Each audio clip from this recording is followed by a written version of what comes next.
Everyone knows the rugged image of Charles Bronson, stoic, tough, never backing down. But the truth behind that persona is even more fascinating. The man on screen had someone else taking the real hits.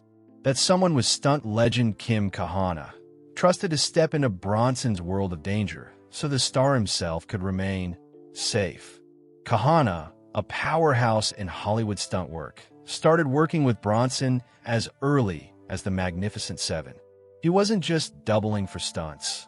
He became a silent partner in creating Bronson's persona, absorbing bullets, punches, and predicaments that seemed to spell Bronson's doom, but didn't. Viewers saw Bronson dive off cliffs or brace explosive impacts. What they didn't see was Kahana hitting the dirt first, catching real scrapes and pain instead. Why did Bronson rely on someone else? The answer isn't simply safety, it was strategy. By sitting out the most dangerous scenes, Bronson created the illusion of invincibility without taking physical harm. It let him control the narrative. He could show brutal toughness in close-ups, let menacing stunts happen, but never risk long-term injury that could derail filming or touring. Kahana didn't just mimic Bronson's posture and walk. He almost became Bronson himself during those scenes. I've heard stories of Bronson sending a kind nod when seeing Kahana take a hit, like a silent high five. He respected Kahana's skill, even if the audience never knew his name. This dance between image and reality paid off. Look at Death Wish, that archetype of tough guy cinema. Bronson's menacing walk down gritty Chicago alleys, impressive as hell. But each clatter of glass, each punch to a thug, any blast across the street, they were mediated by Kahana's skill and discipline. Kahana ensured Bronson looked fearsome, timing hits so Bronson could react but never bleed. There's even a whisper that Bronson refused to learn certain stunts, not out of fear, but pragmatism. He knew how many bullets were already waiting for him in ticket sales. What he didn't need was some bone injury, taking percent point off his commercial draw. Kahana stepped into that gap, mastering precision falls, jumps, and fake violence, while Bronson remained the untouchable enigma. And this isn't unique to Bronson, of course. Hollywood's stunt doubles are the invisible heroes behind so many iconic moments. But in Bronson's case, it's a deliberate layering, rock-hard star backed by controlled, professional danger. It let filmmakers push the violence without risking the star. Bronson could go home at night, whole, while Kahana might be icing bruises, patching scrapes, or donning fresh bandages for another scene tomorrow. All to keep the legend unbroken. On the surface, Mr. Matchstick looks like a typical Charles Bronson film. A gritty, no-nonsense tough guy battling villains in a dusty, sun-soaked setting. But behind the scenes, things were far from calm. One day, production almost ground to a halt because of something that sounds almost trivial, a delayed truck. But this was no ordinary frustration. It was a spark that revealed the simmering tensions on set. Bronson wasn't known for being easygoing. Off camera, he had a fierce reputation, one earned not just from his tough guy roles, but from his own blunt, no-nonsense personality. On this day, when the equipment truck carrying vital props and supplies didn't arrive on schedule, Bronson's patience snapped. Frustration quickly escalated. Crew members whispered about the star's temper flaring up, disrupting the smooth rhythm of the shoot. What made this moment stand out wasn't just the delay, but how Bronson's ire rippled through the whole production. The stunt crew, already under pressure to pull off dangerous sequences, found themselves caught in the middle of the tension. They had to stay sharp, ready to jump in, not just to execute stunts, but to handle whatever chaos Bronson's anger stirred. Despite the rocky atmosphere, the crew's professionalism kept things moving. It's easy to imagine the electric tension in the air, everyone on edge, knowing that one wrong move could escalate the situation into something worse. The crew, like true pros, handled their parts silently, shielding Bronson from actual harm, but also protecting the set from any physical blow-ups. The irony is that this near standoff wasn't caused by anything dangerous in the story or stunts, but by something mundane. Yet it exposed the fragile balance of filmmaking where tempers and logistics collide. On a set where Bronson was the star, and everyone was supposed to make him look invincible, even a small glitch threatened to unravel the illusion. That day was a reminder that behind the camera, the tough guy was human, vulnerable to the same frustrations as anyone else. And it also showed how close the production was to slipping into chaos. Because when emotions run high, even a well-oiled machine like a movie set can grind to a halt. But if that was tense, things only escalated from there. On the set of Death Wish 3, the situation took a darker, more dangerous turn. There were risks not just of tempers flaring, but of real physical harm, and secrets that would later shock everyone involved. It might come as a surprise, but Charles Bronson, the man who seemed fearless on screen, had one major fear: fire. Not just a casual dislike, but a deep, unsettling phobia that shaped decisions on set and off. During the filming of Death Wish, crew members noticed Bronson was particular about where he stayed. Unlike most stars who want the penthouse or the top-floor suite with the best view, Bronson insisted on low-floor rooms in hotels. The reason? He was terrified of fire breaking out and trapping him high above ground. The man who could shoot, punch, and chase down villains wasn't comfortable with the flicker of flames. This fear wasn't just a quirk. It influenced how the production handled certain scenes. While stuntmen were prepped to face fiery explosions and dangerous falls, Bronson avoided direct involvement with anything involving flames. The contrast was stark. On screen, Bronson appeared to dive right through danger, but behind the camera, he steered clear of fire at all costs. This wasn't just a safety precaution, either. Those close to Bronson say it was a deeply ingrained fear, possibly rooted in past experiences or stories he'd lived through as a kid. Whatever the cause, it was powerful enough to impact the way he worked and lived during filming. But this fear created a challenge for directors and stunt coordinators. They had to choreograph dangerous fire scenes without Bronson being anywhere near the action. It meant relying even more on stunt doubles who would literally run through flames or fall from burning buildings. The stakes were high, not just for the film's authenticity, but for the safety of those willing to risk their bodies. It's easy to imagine the contrast. Bronson calmly delivering his lines, cool and collected, while stuntmen ignited the set with controlled fires, jumping through walls of flame. The man who personified grit and toughness stayed just outside that fiery ring, a silent reminder that no matter how tough a star seems, real danger is real danger. This phobia added another layer to the complicated relationship Bronson had with his own on-screen persona. His legend was built on being unstoppable, but fire was a hard line. The difference between myth and reality became clear, not just for the audience, but for everyone involved in those productions. And what happened on Death Wish 3? The situation turned from manageable fear to near disaster. The stuntman doubling for Bronson faced a fiery fall that went horribly wrong, a scene that left scars both physical and emotional. It was a brutal reminder that the illusion of danger on screen often hides real, unforgiving risks behind the scenes. While Charles Bronson's screen presence radiated fearless toughness, it was his stunt double, Rocky Taylor, who faced some of the most terrifying moments behind the scenes.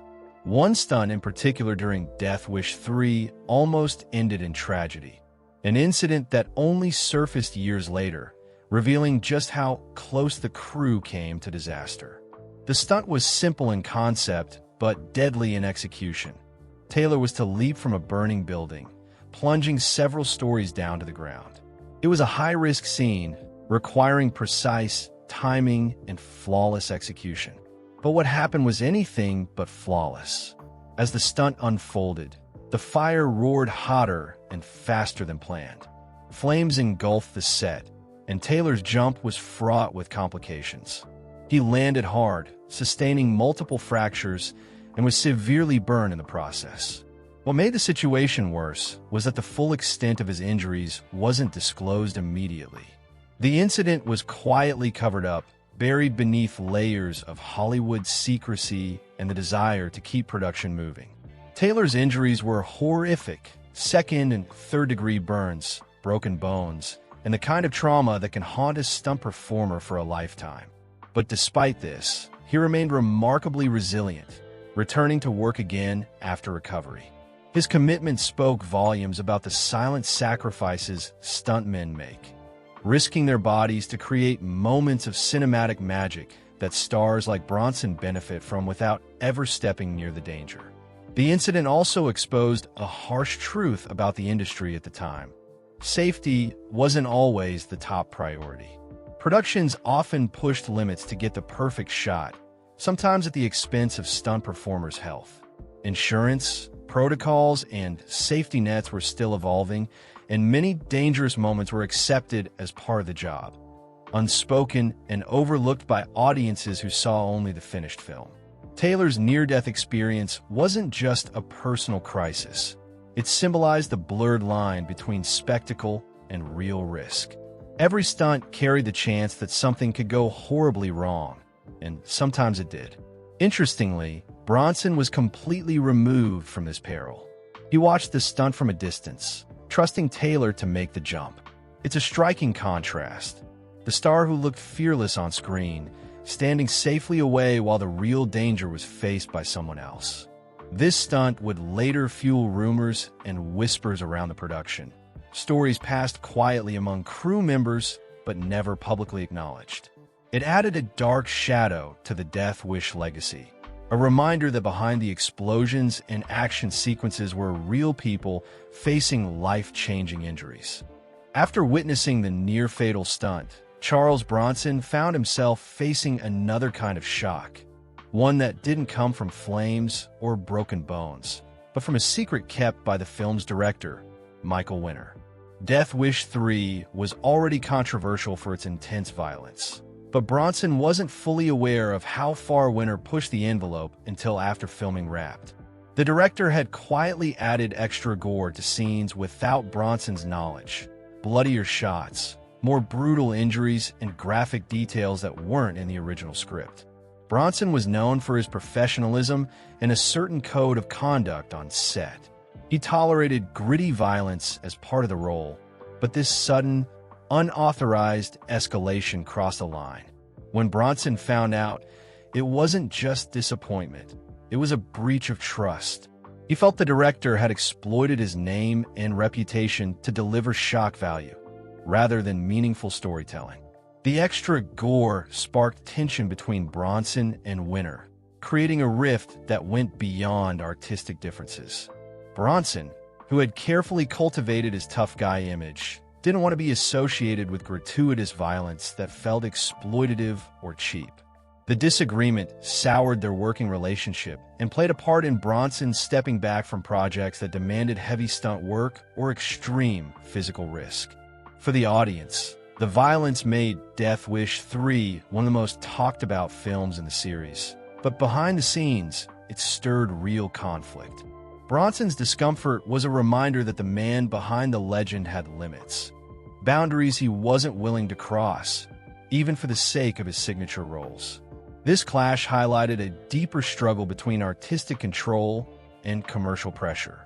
Directors and studios wanted bigger, bloodier scenes to attract attention, while Bronson wanted to protect his image and maintain a sense of dignity in his work. The fallout was more than personal. It influenced the kinds of roles Bronson took on afterward, shifting him away from films where he risked physical harm or got involved in excessive violence. It also shed light on the often unseen tensions in Hollywood, where stars, directors, and crews sometimes clash over creative choices, and where behind-the-scenes drama can be as intense as what plays out on screen. Charles Bronson wasn't just a movie star. He was a man shaped by a lifetime of hard knocks long before the cameras ever rolled. His tough guy image wasn't just Hollywood make-believe. It was deeply rooted in real-life grit and survival. But there was also a fascinating contrast between the legend and the reality. Born Charles Buczynski, Bronson came from a working-class background. He grew up in a coal mining town, spending his youth underground in dark, dangerous conditions where physical toughness wasn't a choice. It was a necessity. Later, he served in World War II, an experience that hardened him further and gave him a stoic, no-nonsense approach to life. This background built the foundation of the persona he brought to the screen. But it also meant Bronson was pragmatic. He knew the value of self-preservation and never took unnecessary risks, especially on movie sets. That's why he relied heavily on stunt doubles like Kim Kahana and Rocky Taylor. It wasn't cowardice, it was smart, controlled filmmaking.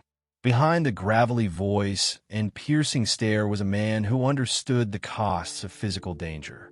His real-life toughness wasn't about jumping from burning buildings or dodging bullets. It was about enduring hardship, staying silent, and working hard. Bronson's respect for stuntmen was genuine. He saw them as unsung heroes, the ones who truly put their bodies on the line to create the scenes that made him famous. While audiences admired Bronson's on-screen bravery, it was these doubles who faced the real danger. The split between star and stuntman was clear. Bronson took the credit. The stuntmen took the hits. This understanding shaped how Bronson approached his career. He picked roles that allowed him to convey strength without exposing himself to injury. He valued longevity, knowing that one bad fall could end everything he worked so hard to build. It's also why stories about his temper and roughness off set are often misunderstood. Bronson wasn't just a tough guy for show. He had a temper forged in real hardship. But he balanced that with a strategic mindset that valued control and safety, especially when lives were on the line. This blend of real-life grit and on-screen fantasy made Bronson a unique figure in Hollywood. He wasn't the reckless daredevil many imagined, but a man who mastered the art of appearing invincible while staying carefully protected. Behind every jaw-dropping stunt in Charles Bronson's films stood someone else, often unseen, always risking everything. Stunt doubles like Kim Kahana and Rocky Taylor weren't just placeholders. They were the real warriors who took the hits, the falls, and the burns. But the price they paid was steep, and their sacrifices often went unnoticed. Take Rocky Taylor's near-fatal jump in Death Wish 3. The burns, broken bones, and months of recovery weren't just part of the job. They were scars that lasted a lifetime. And yet, these injuries were rarely acknowledged publicly. The industry's unspoken rule was clear: keep quiet, recover, and get back to work. There was little room for complaining or stepping away, because the show had to go on.